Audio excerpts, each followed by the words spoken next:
자, 이번 시간 분계 연습 두 번째 시간으로 우리 회계 순환 과정 프린트 맨 뒷장에 있는 분계 연습을 또 같이 해보도록 할게요.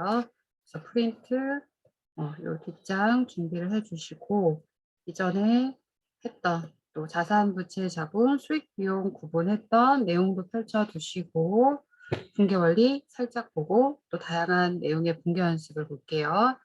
재무상태표 손익계산서의 결과물을 만들기 위해서 회계상 거래를 곡식분기 원리에 따라서 분계합니다.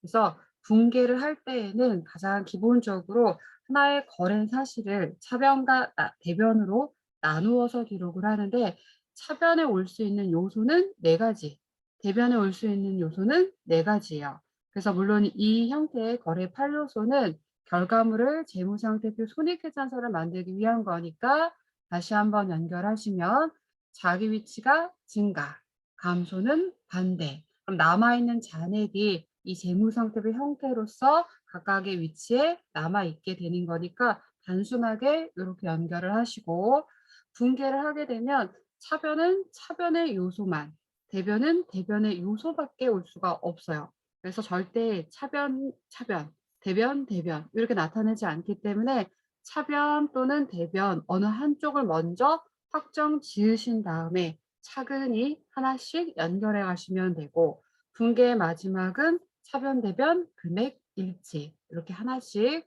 분계를 직접 해보도록 할게요.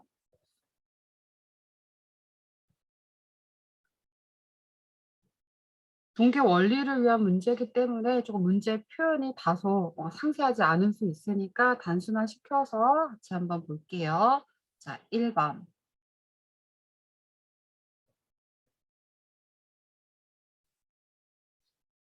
현금 40만 원을 출자해서 상품 매매업을 개시를 했대요.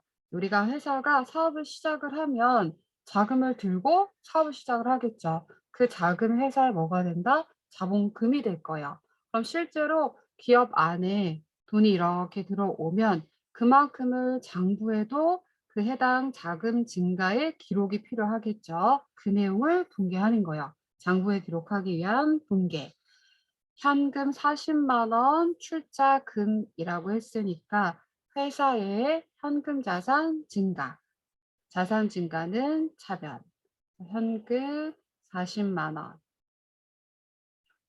긋고 40만 원의 원천은 뭐다? 출자금, 회사의 자본금이 돼요. 그래서 대변에 자본금 40. 이 부분만 우리 부분 재무상태표를 나타내면요. 현금 40. 자산이니까 40. 원천을 밝혀줘야겠죠. 빌려왔으면 부채. 이게 원래 내 돈이었으면 자본. 그래서 이 원천이 바로 자본이 됩니다. 라고 하는 거. 실제로 우리 회계 1급에서는 지금 이제 상품 매매업이라고 표현을 했는데 그러면 이제 회계 2급의 자격증 위주로 구분한다라고 하면 그 2급 개인 기업에 해당하니까 그냥 그만큼을 출자금이라고 하셨는데 실제로 주식회사의 자금 출자 방법은 뭐다? 주식 발행이 될 거예요. 그래서 차후에 주식을 발행해서 실제 자본금이 증가하는 부분은 나중에 연결을 하도록 할게요. 그래서 지금 한동안은 출자금은 뭐다? 자본금. 요렇게 연결해 두시면 돼요. 2번 현금 20만 원과 상품 40만 원을 출자해서 영업을 개시를 했대요. 그러면 이번에는 회사를 설립을 했는데 현금 20만 원 그리고 상품 40만 원 다 쌓아두고 사업을 시작했습니다가 되는 거예요. 그 내용을 장부에 기록합니다. 그러면 현금 자산 증가.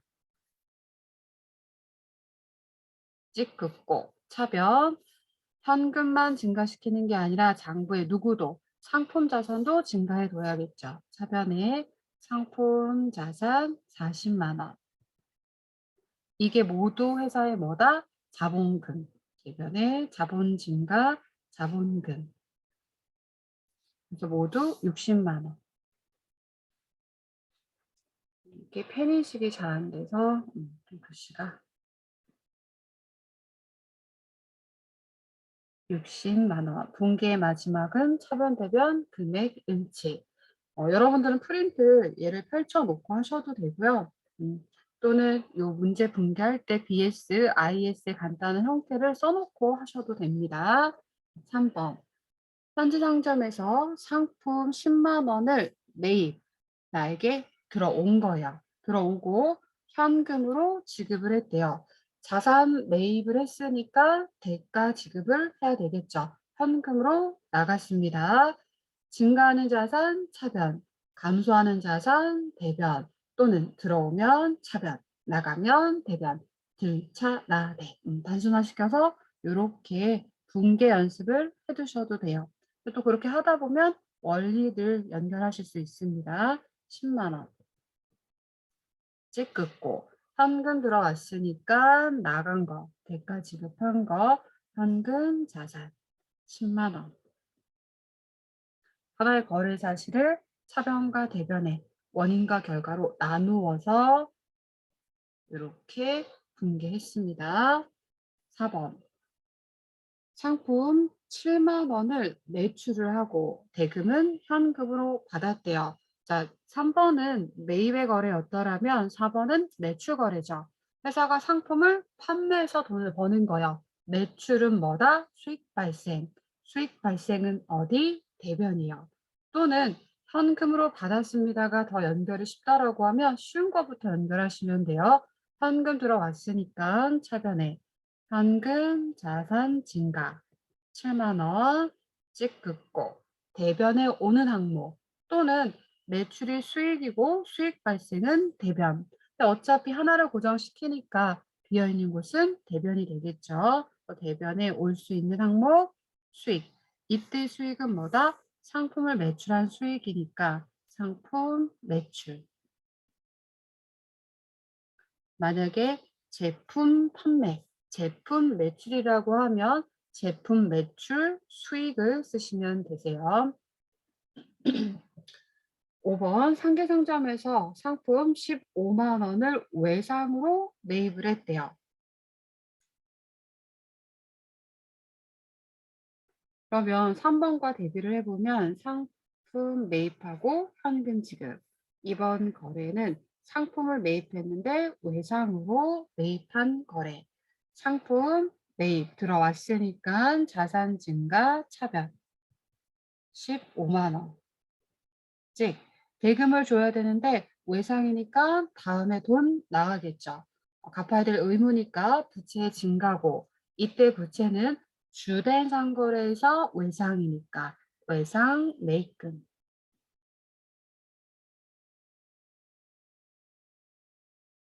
15만 원. 6번 원예 상점에 상품 8만 원을 외상으로 매출을 했대요. 이번은 매입이 아니라 매출, 판매한 회계 처리, 매출은 수익 발생, 수익 발생은 어디? 대변.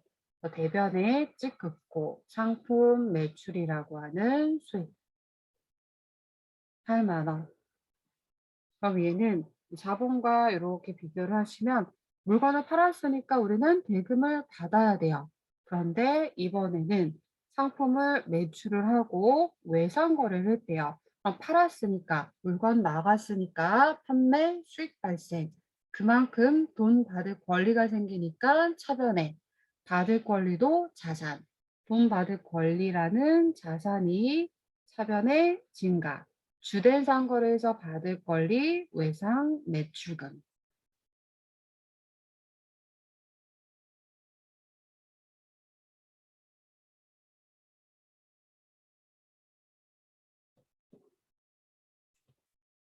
칠 번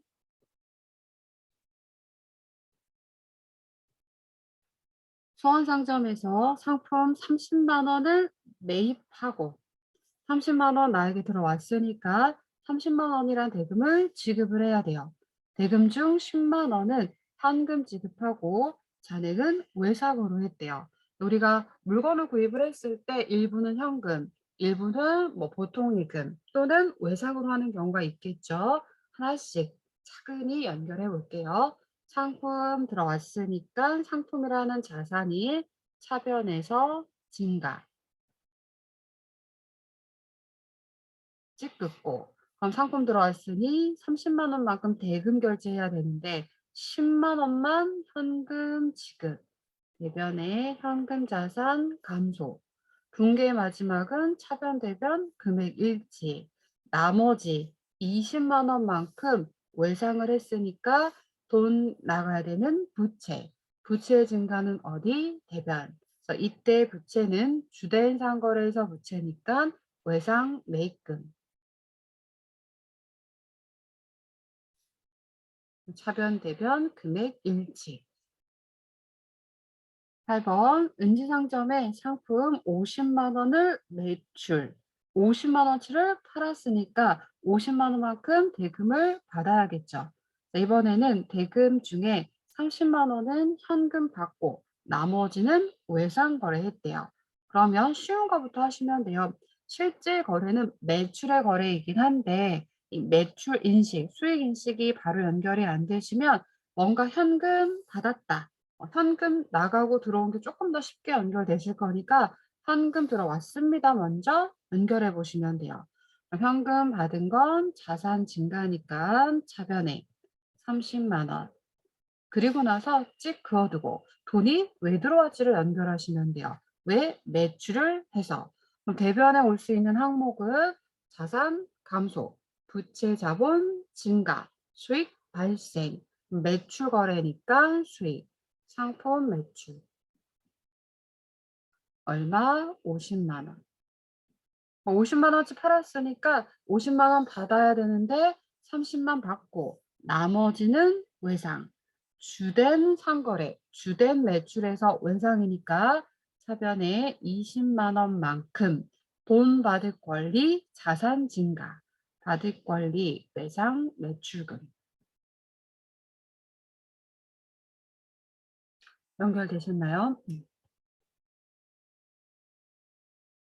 그래서 여기 보시면 이 상품을 외상으로 매입하고 또는 상품 매출을 외상으로 하고 일부 또 구분해서 복수의 거래가 있을 수도 있고요.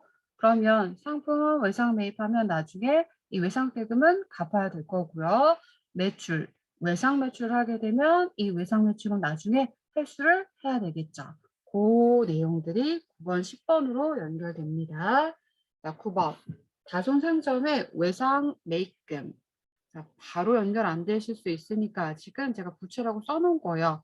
외상 매입금은 언제만 쓸 수 있다? 주된 매입에서 부채일 때만 외상 매입금을 쓰는 거죠.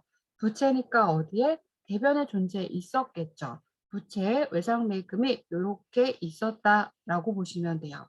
이 외상 대금을 12만 원 수표를 발행해서 지급을 했대요. 수표 발행해서 지급. 앞선 회차에서 우리 회사가 발행할 수 있는 수표는 뭐밖에 없다? 당좌 수표. 정확히는 이렇게 언급을 해야 하는데 단순화시켜서요. 특별한 언급이 없다라고 해도 우리가 자기압 수표라고 하는 건 은행이 발행을 하는 거예요. 회사가 발행할 수 있는 거 당좌 수표라고 연결해 두시면 돼요. 당좌 예금에 돈을 넣어두고 당좌 예금 계좌 잔액은 한도로 수표를 발행을 하게 돼요. 그럼 회사가 당좌 수표를 발행하게 되면 그 당좌 예금 잔액은 점점 줄어들겠죠. 당좌 수표 발행하면 무조건 누가 감소? 당좌 예금 자산 감소.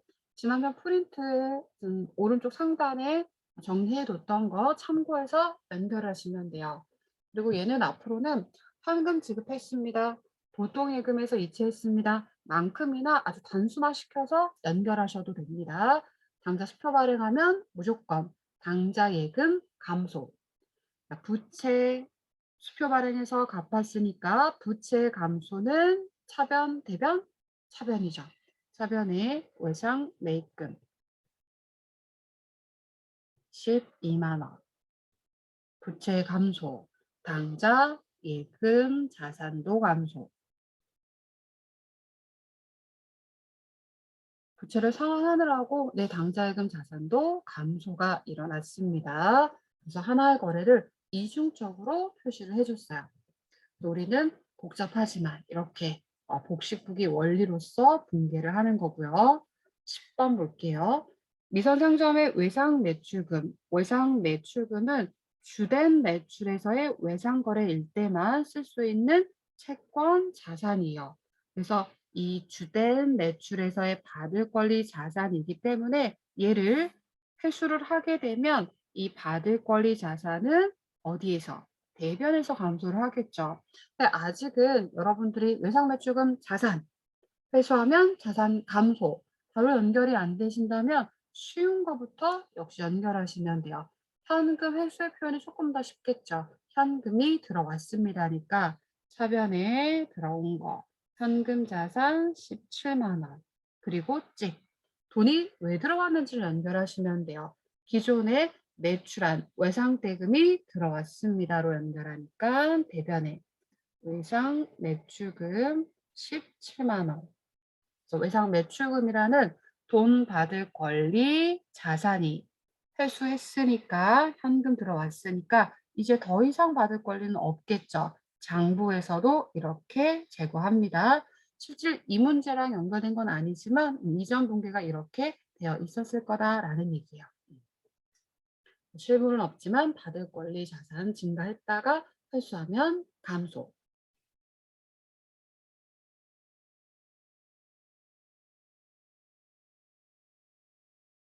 11번 볼게요. 해진 상점의 외상 매입금 부채죠. 주된 상거래에서 외상 매입금 부채가 대변에 60만 원이 있었대요. 그러니까 이 60만 원 외상 대금은 언젠가 갚아야 되고 갚게 되면 부채 감소. 그중에 50만 원은 현금으로 지급하고 나머지 잔액 10만 원은 수표를 발행해서 지급했대요. 그러면 외상 매입금이라는 부채 감소. 부채 감소는 어디? 차변. 또는 좀 더 쉬운 거부터 현금 지급이라는 표현을 먼저 확인했다라면 쉬운 거부터 현금 지급했으니까 현금 자산 감소가 대변에 50만 원. 돈이 왜 나가는지를 연결해 보면 아, 기존에 있던 외상 매입금이라는 부채를 갚아서 부채 감소구나. 근데 금액은 얼마? 60만 원. 본계의 마지막은 차변 대변 금액 일치예요. 나머지 10만 원에 대해서는 수표를 발행해서 지급을 했대요. 그러면 회사가 수표를 발행하게 되면 당좌예금 자산이 감소합니다라고 했으니까 대변에 당좌예금 10만 원 감소.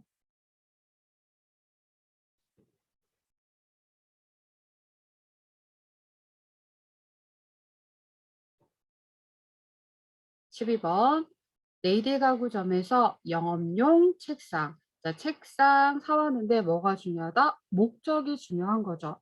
우리가 가구점이에요. 가구점은 가구 판매하는 곳이죠. 그래서 판매용의 책상을 사왔다라면 그건 판매 목적의 자산, 상품이라고 회계 처리해요.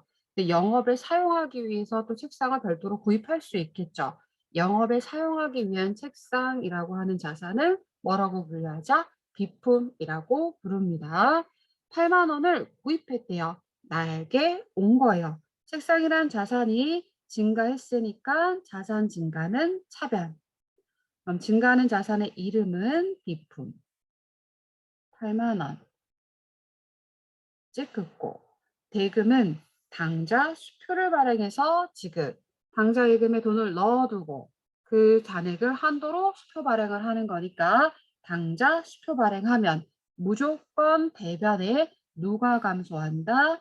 당좌 예금 자산 감소. 8만 원.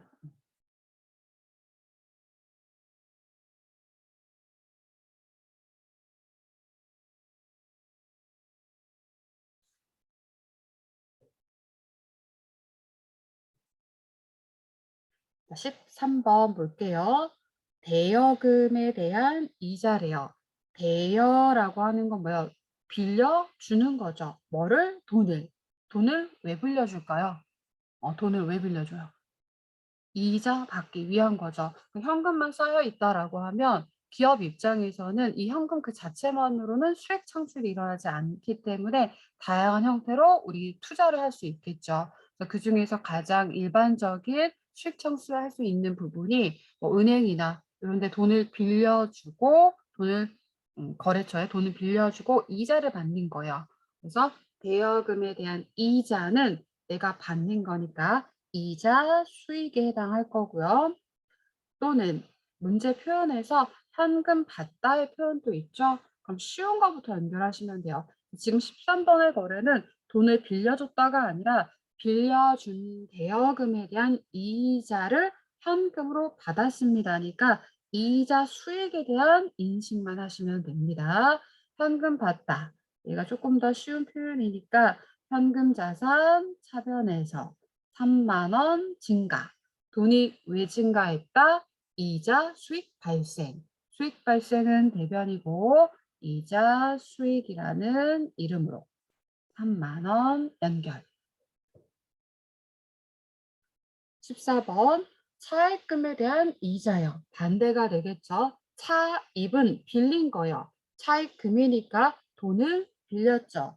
그럼 반대 입장이요. 내가 지금 돈을 빌렸으면 그 기간에 대한 뭐를 줘야 된다? 이자를 줘야 되죠. 그럼 내가 돈을 빌려 쓴 대가에 대한 이자니까 이자 비용 발생이요.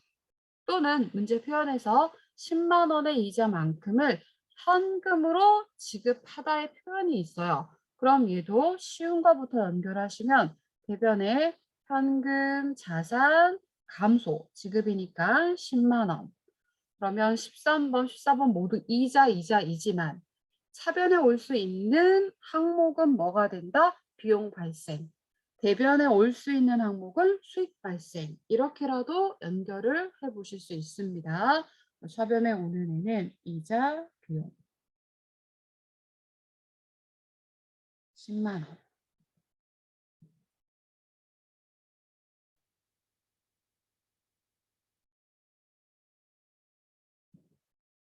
그 다음에 15번. 이번에는 대여금이 있었대요. 아, 특별한 얘기가 없이 이제 이전 거래와 연결됐다라는 상황인 거죠. 우리가 모든 거래를 순차적으로 계속 표현할 수는 없으니까 그 이전 거래를 예상하고 지금의 이 거래가 뭔지를 회계 처리하시는 거예요.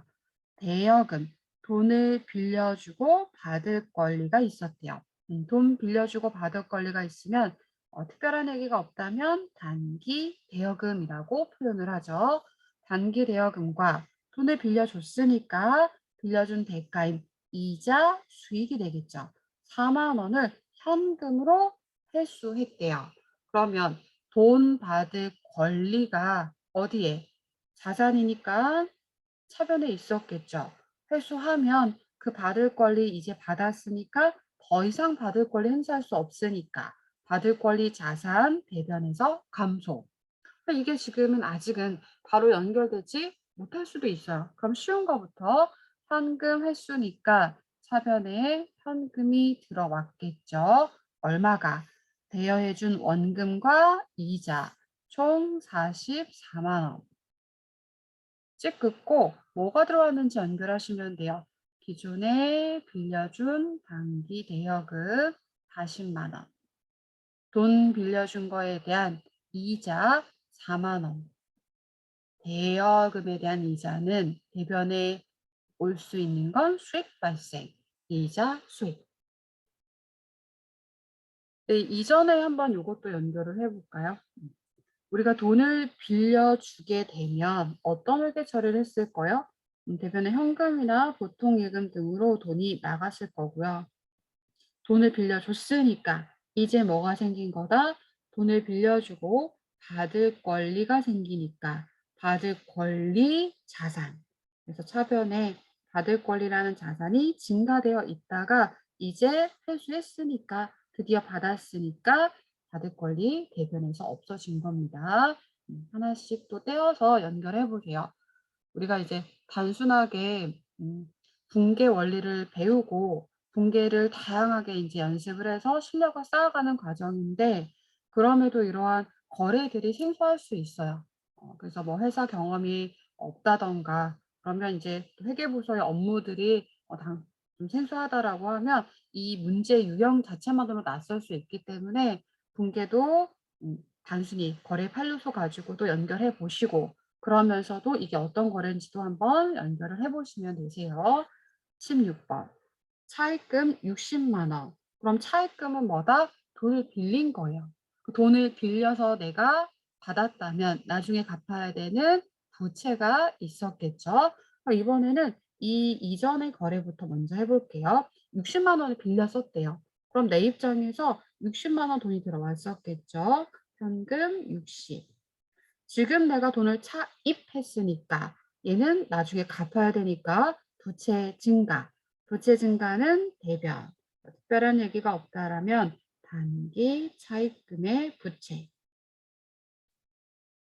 그래서 이 부채는 나중에 갚게 되면 부채의 감소, 차변을 기록하시면 돼요. 16번에 돈을 빌린 차입금 60만 원과 빌려 쓴 기간에 대한 대가, 이자 6만 원을 수표를 발행해서 지급하다라고 했어요.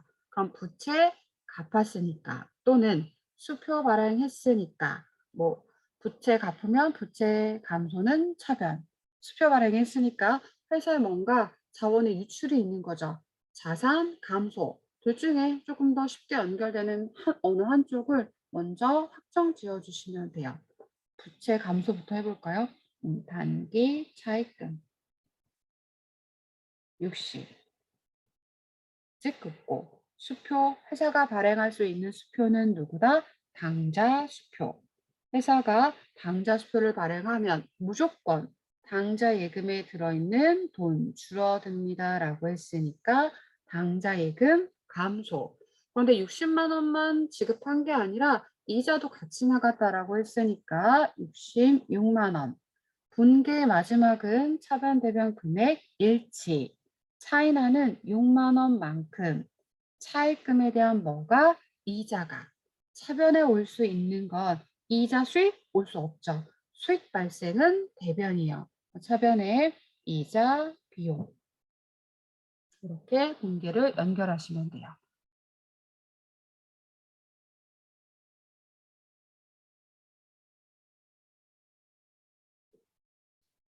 자, 17번 볼게요.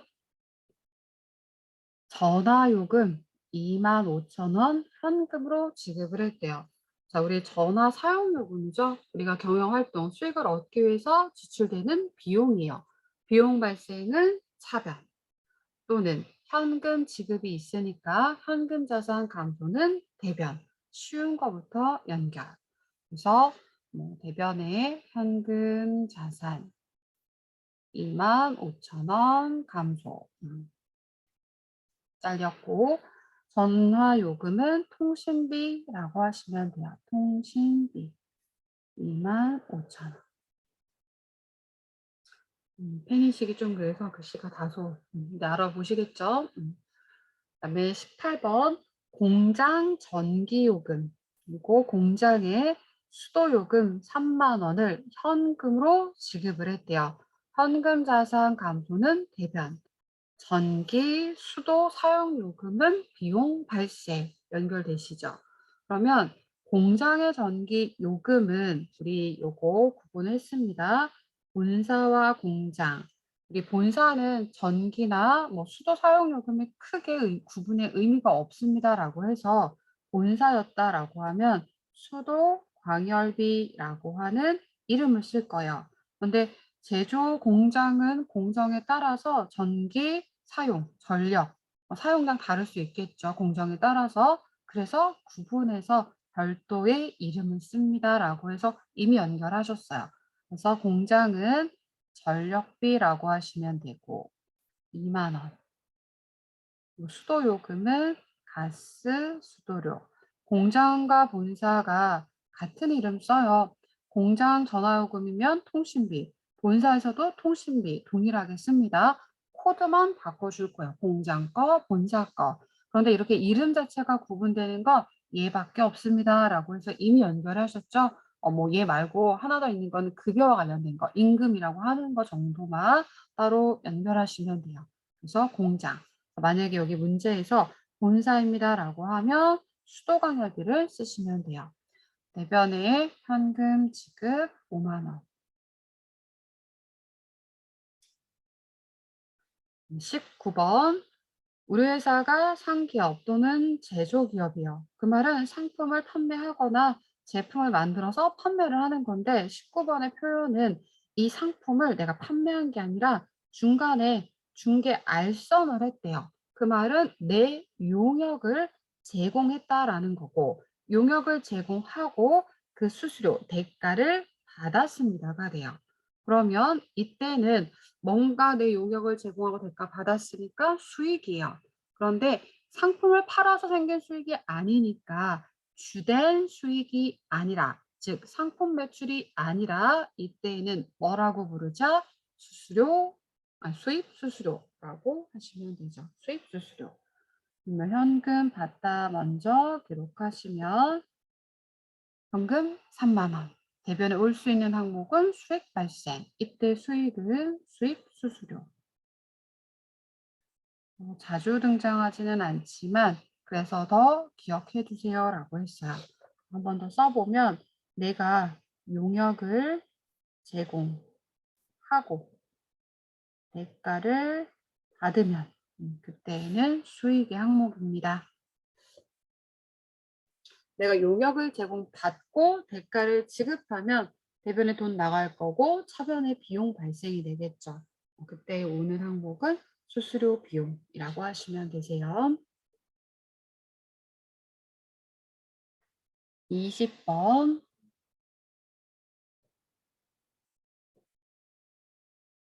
신하의 급여, 급여 100만 원 수표 발행해서 지급을 했대요. 자, 근로 제공한 대가로 돈 나가는 거, 수익을 얻기 위해서 종업원을 고용해서 대가 지급한 거니까 비용 발생. 비용 발생은 차변. 찍, 수표 발행 지급. 회사가 발행할 수 있는 수표, 당좌 수표. 당좌 수표 발행하면 무조건 당좌 예금 감소.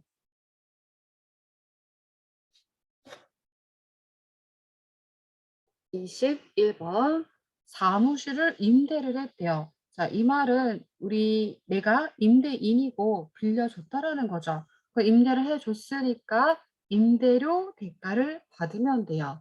그래서 24만 원 현금으로 받았습니다. 자, 임대 표현으로 조금 더 아직은 연결이 안 되셨다라면 뭔가 내가 대가를 받은 거를 먼저 또 연결해 보시면 돼요. 쉬운 거부터 현금 받다. 현금 자산 차변에 24만 원 증가.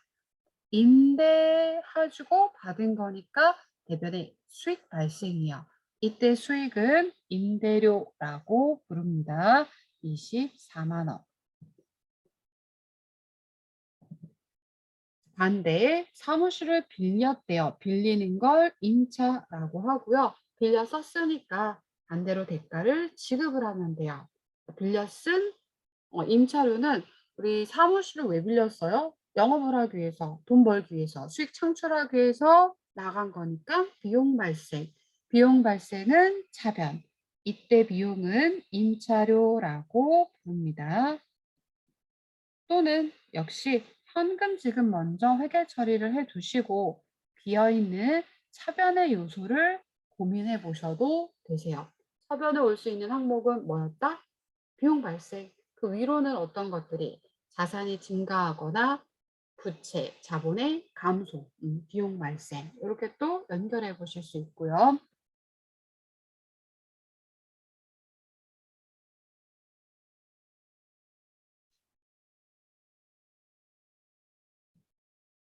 23번 주영 상점의 원가 7만 원 상품을 우리 회사는 주된 매출이 상품 매출 또는 제품 매출일 거예요. 그러면 이 원가 7만 원짜리 상품을 즉 사왔을 때 7만 원 얘를 매출을 하는데 얼마에 매출했다? 10만 원. 그러면 이번 거래는 이 상품을 매입한 거래인가요? 매출한 거래인가요? 매출한 거래죠. 이미 이전에 7만 원 주고 사왔다가 얘를 10만 원에 팔았습니다가 되니까 대금을 얼마를 받으면 된다? 10만 원. 그래서 차변에 현금, 자산 10만 원 증가. 즉 돈이 왜 들어왔다? 매출에서. 그럼 이때 매출은 주된 수익이요. 이때 수익을 뭐라고 부르자? 상품 매출. 수익 발생은 대변 10만 원 회계 처리. 현금 들어왔다 먼저 하시면 어차피 비어있는 곳은 대변이 돼요. 그래서 수익의 항목을 써주시면 되고요. 지난번 이제 공개 연습했을 때 말씀드렸죠. 상품 사왔을 때는 자산 증가, 회계 처리했다가 팔리면 그만큼 수익을 얻기 위한 비용, 매출 원가가 되고 자산 감소의 회계 처리는 언제만 하자? 결산 시 한 번만 합시다. 그러니까 이런 매출 거래는 누구만 인식하면 된다? 매출 거래만, 매출에 대한 수익 발생만 회계 처리해 주시면 돼요. 그래서 복습할 겸 결산 시 한 번만 합니다의 회계 처리를 만약에 또 연결해 보시면 요거죠. 실제로 상품 사왔을 때 자산 증가가 회계 처리되어 있을 거고요. 팔게 되면 장부에서도 사실상 상품이란 자산을 제거해 줘야 돼요. 근데 기말에 하겠다고요. 그래서 아마도 12월 31일에 요 한 건만 보자면 상품 팔아서 없어. 상품 자산 감소. 그런데 얼마? 장부에 기록된 만큼 없어지니까 7만 원. 상품은 판매를 위해서 사왔기 때문에 팔면 감소인 거예요. 그래서 상품은 뭐가 돼서 매출을 올리기 위해서 들어간 원가, 매출 원가 7만 원. 드디어 수익에 기여한 만큼 비용으로 인식하고 팔았으니 자산 감소의 회계 처리를 하게 됩니다. 아직 요거는 조금 어렵다면 참고 넣어두셔도 되세요. 그래서 밑으로 쭉 나와 있는 유형들이 모두 이 상품이 원래 얼마였습니다 라고 표현은 하지만 이 분께 다 생략하시면 돼요. 결산 시에 한 방에 남아있는 거 빼고 없는 만큼의 자산 감소, 없는 만큼의 팔려서 수익에 기여한 매출 원가 비용 한 번만 할 겁니다. 그럼 또 연습을 해볼게요. 한계상점의 원가, 원래 가격 15만 원짜리 상품을 20만 원의 외상으로 매출한 거예요. 역시 수익 발생. 그러면 이번에는 수익 발생 대변, 상품 매출. 15만 원에 사온 걸 얼마에? 20만 원에. 그럼 이렇게 돈 받아야 되는데 외상 거래했대요. 물건을 팔았으니까 돈 받을 권리가 생긴 거예요. 받을 권리도 자산, 자산 증가, 차변. 이때 주된 상거래에서 받을 권리 뭐라고 부르자? 외상 매출금.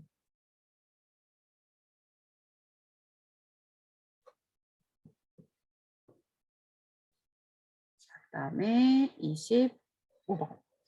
미선상점의 원가 20만 원짜리 상품을 27만 원에 매출을 했대요. 우리는 얼마를 받으면 된다? 27만 원을 받으면 돼요. 대금 중에 17만 원은 현금 받고 나머지는 외상 거래했대요. 대금을 좀 구분해서 수치를 한 건데 이런 거 하나씩 차근히 회계 처리하면 됩니다.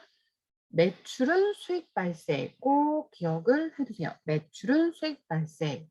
그런데 아직 연결이 안 되면 역시 쉬운 거부터 뭔가 현금 들어온 게 있다라고 했으니까 현금 자산 차변에서 17만 원 증가. 즉 돈이 왜 들어왔다?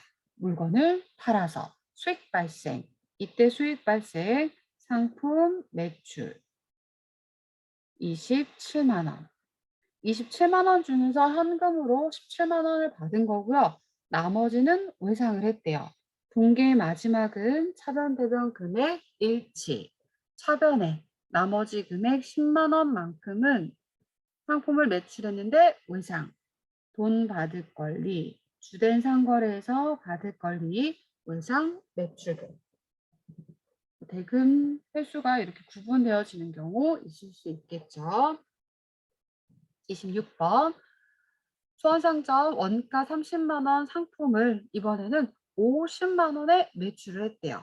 그럼 우리는 얼마를 받아야 된다? 50만 원. 그런데 대금은 약속어음을 받았다. 그러면 뭔가 받은 거 차변.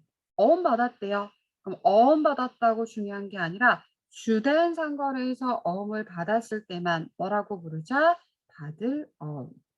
어음을 받은 건 아직 돈 받은 건 아니에요. 받을 권리, 자산이 증가했습니다. 어음 왜 받았다? 매출했으니까. 대변에 오는 항목 수익 발생. 이때 수익은 상품 매출. 나중에 어음의 만기가 되게 되면 만기일에 뭐 현금이나 보통예금으로 회수하게 되면 이 받을 권리 자산은 대변에서 감소하게 됩니다.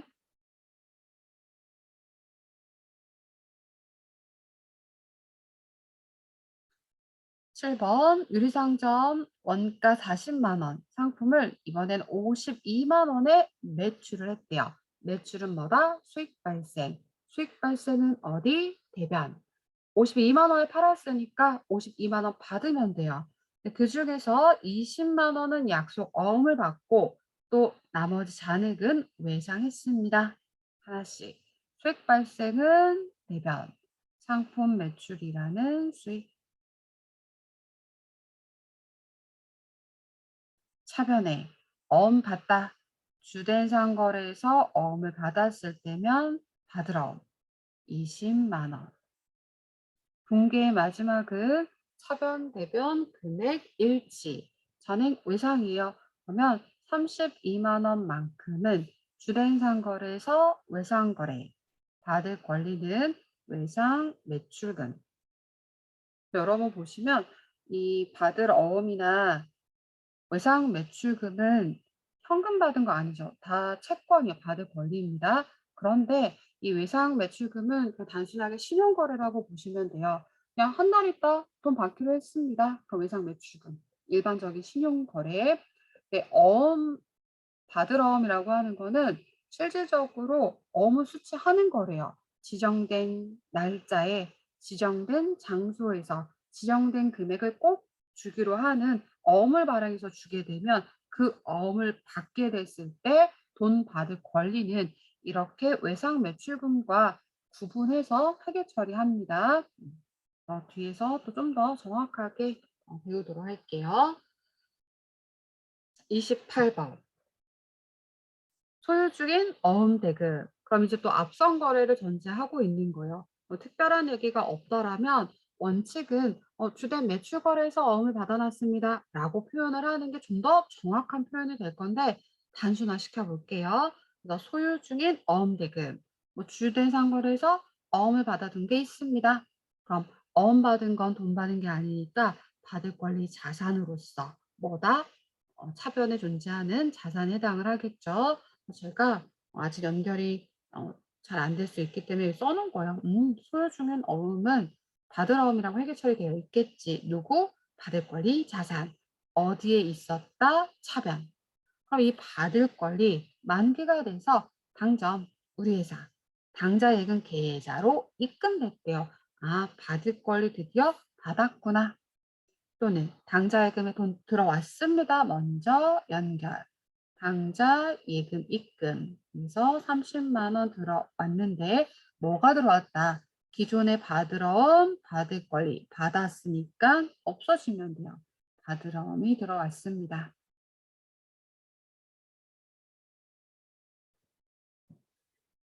29번 당정 발행의 어음대금. 그럼 이건 또 반대가 되겠죠. 우리가 주된 상거래에서 상품 등을 매입하고 어음을 발행을 했다라고 하면 이전 거래 상품 등을 매입하고 자산 매입하고 어음 발행했을 때만 지급 어음 언젠가 만기가 되면 이 어음 대금을 갚아야겠죠. 그래서 그 거래요. 40만 원 수표 발행해서 지급 기존에 지급어음이라는 부채가 대변에 있었을 거고 이 어음을 수표 발행해서 지급했다라면 부채 감소는 차변. 차변에 지급 어음. 수표 발행해서 지급했으니까 회사가 발행하는 수표는 당좌 수표고 당좌 수표를 발행하면 무조건 당좌 예금 자산이 감소.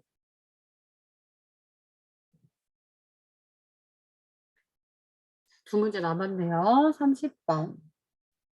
영업용 책상은 누구 비품입니다. 80만 원, 아니 8만 원 구입. 나에게 들어온 거죠. 그럼 대금 지급해야 되는데 월말에 주기로 했대요. 안 줬어요. 아직 돈 안 줬지만 지금 구입해서 나에게 들어왔으니까 이 대금 지급해야 되는 부채가 있는 거예요. 부채의 증가는 대변, 들어오면 차변. 쉬운 거부터 증가하는 자산 비품 8만 원. 즉 돈 안 줬대요. 이때 우리 부채는 구분을 했어요. 주된 상거래에서 부채는 외상 매입금, 주된 상거래에서 어음을 발행하면 지급 어음, 돈거래에서 부채는 장기, 단기, 차입금. 그 외, 주된 상거래 외에 부채는 무엇으로 하자? 미지급금. 대변의 부채 증가. 31번 영업용 토지, 업무에 쓰겠습니다의 토지예요. 그래서 앞으로 또 역시 배우실 건데 그대로 토지라는 이름을 쓰면 돼요. 목적에 따라서 우리가 부동산 매매업이라면 판매용의 토지다라고 하면 그 자체 상품이 될 수도 있겠죠. 우리 회사 입장에서. 또는 투자 목적이라고 하면 그때는 투자 자산으로 분류할 거예요. 그래서 우리가 토지라는 자산으로 회계 처리하는 게 있는데 그건 업무에 쓸 때만. 영업용의 토지를 진짜 토지. 어쨌든 이 토지란 자산이 기존에 있었어요. 7만 원에 매각을 했대요. 그럼 토지 자산 팔았으니까 자산 감소가 될 거고요.